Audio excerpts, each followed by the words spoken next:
Dr. Qamar Cheema, and I'm thrilled to have with me Mr. Sajid Tarar, who is working with the Republican Party in the United States, and he has been very close to the former US President, Mr. Donald Trump. Thank you very much, Mr. Sajid Tarar, for your time for my YouTube channel. My pleasure. Thank you, Cheema. So, Mr. Sajid, the most important topic of which is being played across the American media and international media is Nancy Pelosi's visit to Taiwan. So, how do you see this visit? And we have seen that there's a lot of hue and cry, and many people are saying that this trip can be a cause of war. So, how do you see this trip while sitting in Washington D.C.? I wanted to share a few things with you, especially how the Washington D.C., the different forums and different institutions, what they are trying to speculate. Number one thing I wanted to share with you, due to the Biden's failed Saudi Arabian trip, that was a big discussion in Washington D.C. or other centers. Plus, at the same time, losing a midterm election badly. A lot of people they're talking about that Biden administration needed something else, so divert the attention of people. So from inflation, from high gas prices, so they wanted to have something. And they got the best thing. This is Taiwan. They got this Nancy Pelosi's trip, and I wanted to give you a little bit background of it before we go into the detail. This plan was this trip was planned since long time, since April, matter of fact, and this is the first high dignitary trip after 25 years. The last person who has gone to Taiwan, it was a Republican speaker, Newt Gingrich. So he has gone up there, and since 2018, there are 20 trips of high officials done. 6 of them they are done by during the Biden administration, and only 2 Taiwanese officials they visited Washington D.C. And I was reading some of the Chinese media outlets, and I was reading some newspapers there.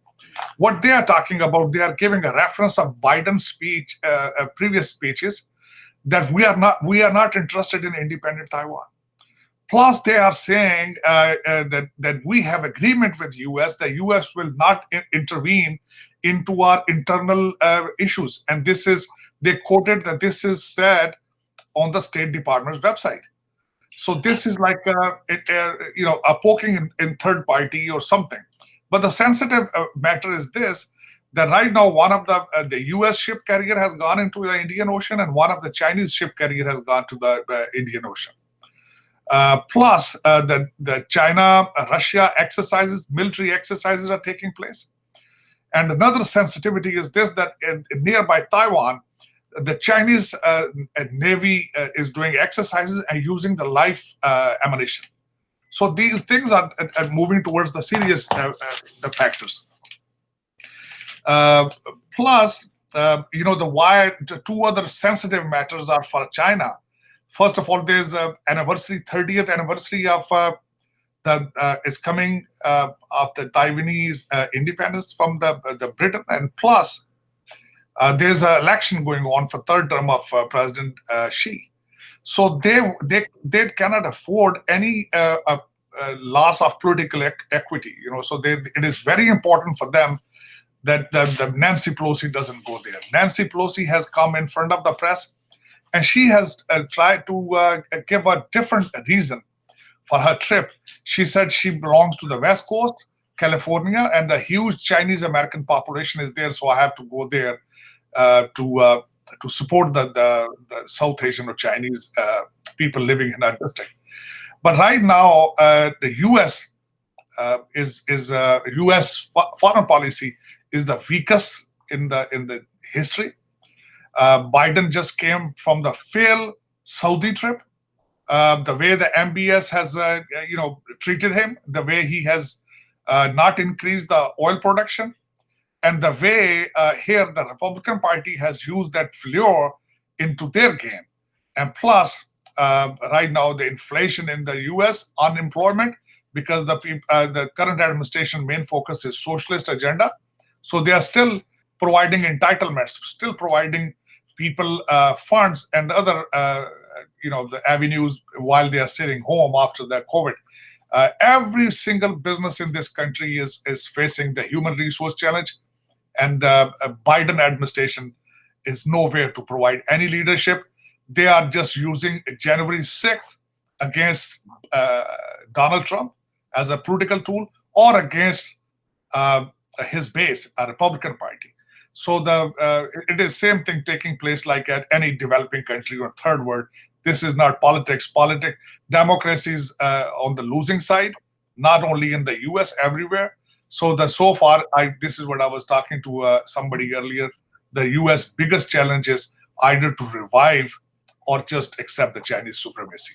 So that they have to do something to restore the trust and confidence of the American people into politics. Because right now, frankly speaking, half of the country believes Joe Biden is not representing them, and Joe Biden hasn't done anything to unite the country either. So either this Taiwanese Nancy Pelosi's trip is to divert the attention from the crisis in the U.S., or it is just to poke China. But it is not working in their favor. Right now, the situation is this: if she goes there, the U.S. will be facing a lot of pressure from international community. Or if she cancel the trip, a Republican will be using that as another flavor of Biden administration. Well, Mr. Tarar, this trip is being considered by the Chinese as a provocation. Whereas, since you have been talking yourself, and it is being told to the media that the Biden administration has basically, they have voiced their concern, and they have shown the unease with this trip. So, looking at the war in Ukraine and the way it has basically affected the global inflation, every country, be it in Europe and everywhere, is disturbed because of the supply chain and because of the Russian aggression in Ukraine, and obviously this inflation factor, which is also in US and in Europe. What if, in such kind of a circumstances, if the tensions raise in Strait of Taiwan, and the Chinese military, if the Chinese military take an action in the presence of U.S. House Speaker there in Taiwan, don't you think that America will not be in a position to handle any kind of a limited scale conflict in Indo-Pacific, and above all, when the Russians are already showing an aggression towards Ukraine? Do you think that the America will be in a hot soup because of this, if the Chinese take an action during her presence in Taiwan? Matter of fact, I wanted to add up. Americans are already losing. America's foreign policy is on the reverse side. I wanted to mention here that Russia, ruble has been gaining strength, the best currency in last 35 years. Matter of fact, the Ukraine war is helping Russia, the crude oil. And here I want to mention up at the same time, what is another challenge U.S. is facing? Since the Russia has blocked the gas pipeline, they have, the European allies, America has a threat to lose European support. And they were already losing the support because their European allies don't trust American foreign policy. For example, England and France and some of the other European allies, Germany, they were talking directly to Russia. So this pipeline choke, where Russia has stopped the gas to Europe, they are already rationing the gas in European countries, and this will be another collapse in Europe, and inflation and industry and everything. And yes, Russia will take the benefit out of it. Matter of fact, this Ukraine war is helping Russia's economy, Russian crude oil. Matter of fact, Saudi Arabia is planning to buy crude oil from them. India is already buying. Matter of fact, India is not only buying, they are buying the crude oil, refining and selling to other people. China is buying from them. And another big threat US is facing, India is dealing with Russia in rupees. India is dealing with China in rupees. And imagine who is at loss? Is US. US dollar is under threat right now. But here in America, it seems like they care less, because they have just internal like I have mentioned earlier, the Joe Biden administration is considered a third term of Obama in the U.S. because Biden has no say. I mean, so you can probably have seen he hardly can answer press. He comes to the press and his handlers handle him. So right now, this is what is understood in the U.S. that Obama is calling all the shots. And what Obama's policies were: internal socialist agenda. He has accepted China as a superpower. So the country is America is completely divided at the moment, and whatever is happening in South Asia, America is losing on it. If America, and this is what I forecast, if the Russia kept growing the way it is, America will be losing their European allies. They already have lost the ally as a Saudi Arabia. Saudi Arabia is not listening to them. Saudi Arabia is tilting towards Russia and China. So if they lose Saudi Arabia, who is a key player in the Middle East, if they lose Saudi Arabia and if they lose Germany, England, and France, then what America has? And at the same time, like I told you, America is struggling big time economically, dollars in decline. And plus, I want to mention a few other things in Europe, especially that I didn't tell you, we didn't mention that other day that President Xi and the Biden spoke for 2 hours and 17 minutes. And what was the outcome? This was a big statement from China that you are playing with the fire and you will burn. You will have a serious consequences. And America is just listening. I mean, say nothing in return. They don't have any leverage or any political capital to play with. So America is not offensive; they are defensive. And the way the situation is, if America don't revive politically and economically, it means that the next century is the Chinese century. And plus, at the same time, I wanted to mention a few other things. America used to be ahead of innovation. And right now, on Taiwan, the Chinese drones, they are flying like pigeons.